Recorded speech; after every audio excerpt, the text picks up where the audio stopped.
लफ्ज़ों की दुनिया के 7th पार्ट के साथ आप सबको सलाम। आज हम 7th पार्ट स्टार्ट करेंगे और इसमें चंद अल्फाज सीखने की कोशिश करेंगे।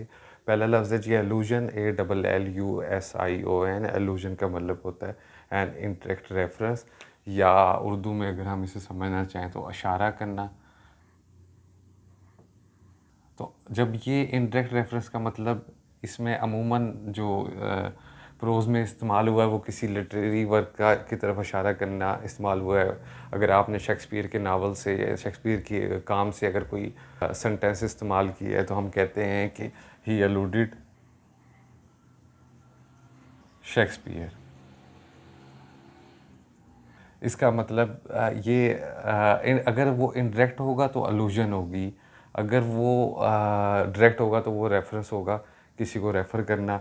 और आसान लफ्ज़ों में ये भी आप समझ सकते हैं कि आप अगर चंद दोस्त किसी जगह जाते हो और वहाँ पे एक दोस्त के साथ कोई अच्छा वाक़या पेश आता है या बुरा वाक़या पेश आता है तो आप इनडायरेक्टली ज़िक्र करो कि उस दिन किसी की गाड़ी का टायर पंचर हो गया था या कुछ भी ऐसा आप सोच सकते हो। तो उसको हम कहेंगे कि आपने एक इनडायरेक्ट रेफरेंस दिया है। एलूजन से एक और लफ्ज़ है मिलता जुलता जो जिसके स्पेल होते हैं ILLUSION। ये एलूजन ILLUSION एलूजन और एलूजन में फ़र्क ये है कि जो ये वाला एलूजन है जो आई से स्टार्ट हो रहा है इसका मतलब होता है शराब, धोखा। ये फिगरेटिवली भी इस्तेमाल होता है और हकीकतन भी इस्तेमाल होता है। इल्यूजन का मतलब ये है कि आप को जो शराब वाला इल्यूजन है, आई वाला इल्यूजन है कि आप जिस वक़्त सेंट्रल पंजाब से अगर आप गर्मियों के मौसम में गुज़रें तो आपको दूर से मैदानों के ऊपर एक बुखारात सी नज़र आएगी, जैसे कोई आग जल रही है और उससे एक तपिश है जो उसकी बुखारात नज़र आएँगे। तो आप उसे वो एक शराब है। या आप रेगिस्तान में जाते हो तो वहाँ पे इल्यूजन्स आपको महसूस होती हैं। इसे हम इसके साथ बिल्कुल कंफ्यूज नहीं करना चाहिए, ये पेयर ऑफ वर्ड्स में भी आता है। सेकंड है जी अलूफ, ALOOF। नाउन है, इसका मतलब होता है अनइन्वॉल्व्ड, किसी चीज़ में दिलचस्पी ना लेना, स्टैंडिंग ऑफ, अलग खड़े रहना, कीपिंग वंस डिस्टेंस। यहाँ पे अगर ये वंस को अगर हम क्लियर करें या इसे समझें, बाज़ दफ़ा बेसिक लेवल पे कुछ स्टूडेंट्स को प्रॉब्लम हो सकती है। ये वंस असल में कॉन्ट्रैक्टेड फॉर्म है, वन इज़। पहली बात। दूसरी बात, जैसे हम उर्दू में बात करते हुए या गुफ्तगू करते हुए जिस वक़्त एक का लफ्ज़ इस्तेमाल करते हैं कि यूँ किसी एक को यूँ करना चाहिए, ये एक का फ़र्ज़ बनता है, उस एक से मुराद हम किसी शख्स को नॉमिनेट नहीं कर रहे होते, जनरली बात कर रहे होते हैं। इस तरह जब किसी लफ्ज़ को इस तरह लिखा जाता है तो इंग्लिश में भी हूबहू वही मतलब होता है। कीपिंग वंस डिस्टेंस का मतलब है कि ये वंस डिस्टेंस ही भी हो सकता है, शी भी हो सकता है, दे भी हो सकते हैं। ठीक है। He stayed aloof from the bickering. Bickering BICKERING। Bickering का मतलब है बकवास, बहस। यानी वो अलूफ रहा, अलग थलग हो गया बक से। अगला लफ्ज़ है जी अल्ट्रुइज़म, ALTRUISM। अल्ट्रुइज़म नाउन है, इसका मतलब होता है selflessness, generosity, devotion to the interest of others. Urdu में आप समझ रहे हैं बेगर्ज आदमी। सबसे बड़ी मिसाल अगर हम देखें तो वो ईदी साहब की या ईदी फाउंडेशन की है, जिन्होंने अपने हाथों से ढेर सारा काम किया और बेगर्जी की, बेनफसी की एक आला मिसाल कायम करके वो दुनिया से गए। The school depended on the altruism of Edhi foundation. Altruism noun है तो इसका एडजेक्टिव क्या होगा ज़रा सोचिए। इसका एडजेक्टिव है जनाबे वाला अल्ट्रुइस्टिक। ईदी क्या करता था? Acts of altruistic acts. अगले लफ्ज़ पे चलते हैं जी AMBIENCE। एम्बियस। एम्बियस कहते हैं नाउन को। एटमॉस्फेयर, माहौल, मूड, फीलिंग, पीपल, पर्सन, किसी पूरे एक सर्कल के माहौल को हम एम्बियस कहेंगे। ज़्यादातर ये होटल्स के साथ इस्तेमाल होता है, प्लेसेस के साथ भी इस्तेमाल होता है। आप किसी पहाड़ी पुरफ़ज़ा मुकाम पे घूमने जाते हैं और वहाँ पे आप किसी रेस्टोरेंट में बैठते हैं या ओवरऑल किसी जगह पे बैठते हैं तो आप कहते हो nice ambience. Restaurants एम्बियस is look, mood, people, person. अगला लफ्ज़ है जी एम्बिगुअस, AMBIGUOUS। एडजेक्टिव है unclear in meaning, confusing, capable of being, interacted in different ways. Urdu में जो चीज़ कंफ्यूजिंग हो, जो समझ ना आए, जो मुबहम हो, मुबहम याद रख लीजिएगा, ट्रांसलेशन में भी आपको आ सकता है मीम बे है, मीम मुबहम, जो क्लियर ना हो। कोई भी चीज़ हो सकती है एम्बिगुअस, आप वेदर फोरकास्ट एम्बिगुअस हो सकती है। वेदर फोरकास्ट और प्रेडिक्शन दोनों के अंदर आप फ़र्क जानते हैं।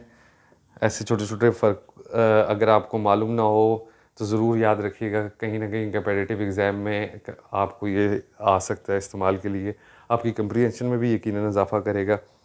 एम्बिगुअस का मतलब जी अनक्लियर इन मीनिंग। आप वेदर का मैंने आपको बता दिया, पोइट्री की कोई आपको समझ नहीं आ सकती, कुछ ऐसी कॉम्प्लिकेटेड पोइट्रीज़ भी हैं, नावल्स भी हैं, तो आप कहेंगे बड़ा मुझे एम्बिगुअस लगा, एक बात इधर की हुई एक बात उधर की हुई। एम्बिगुअस ऐसे भी हो सकता है। प्रेसी के अंदर जो सबसे बड़ी क्वालिटी हमें चाहिए होती है वो क्लैरिटी चाहिए होती है, तो क्लैरिटी का अपोजिट क्या होगा? एम्बिगुअस। और एम्बिगुअस का हम पार्ट 7 पे पहुंच चुके हैं, तो अब मुझे उम्मीद है कि आप ये चीज़ें साथ साथ सीख रहे होंगे। एम्बिगुअस का नाउन क्या बनेगा? एम्बिग्विटी।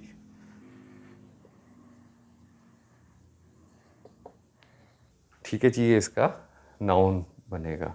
मज़ीद जी 3 लफ्ज़ हैं। पहला लफ्ज़ है एम्बीवलेंट, AMBIVALENT। एम्बीवलेंट एडजेक्टिव है जिसका मतलब होता है undeciding, having opposed feelings at the same time. आप फैसला ना कर पा रहे हो, आप किसी चीज़ के मतलब कंफ्यूज हो, मुझे ये करना है या मुझे ये करना है, तो आप एम्बीवलेंट है। Sonia felt ambivalent about taking US history as an optional subject. Sonia है जो वो एम्बीवलेंट है, कंफ्यूज है और उसे फ़ैसला नहीं कर पा रही कि वो US हिस्ट्री को ऑप्शनल सब्जेक्ट के तौर पे इख्तियार करे या ना करे। ऑप्शनल सब्जेक्ट के मतलब फ़ैसला करना भी एक मुश्किल काम होता है और उसमें हम एम्बीवलेंट हो जाते हैं। याद रखिएगा, बार बार कॉमन यूज़ में आता है। अगला लफ्ज़ है जी एमेल्यूरेट। एमेल्यूरेट वर्ब है, इसकी यानी थर्ड सेकंड फॉर्म भी होगी और ये टू से इसका मीनिंग भी स्टार्ट होगा।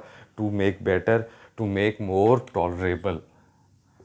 किसी चीज़ को टॉलरेबल बनाना एमेल्यूरेट के मानों में इस्तेमाल होता है।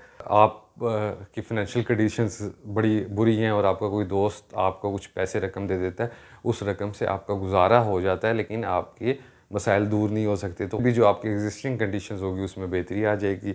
इसे कहते हैं ameliorate. Burans help considerably ameliorated my financial conditions. Buran देखिएगा noun, help verb, considerably adverb. ये बड़ी छोटी छोटी सी चीज़ें ameliorated my financial conditions. Conditions noun, financial adjective, my possessive pronoun.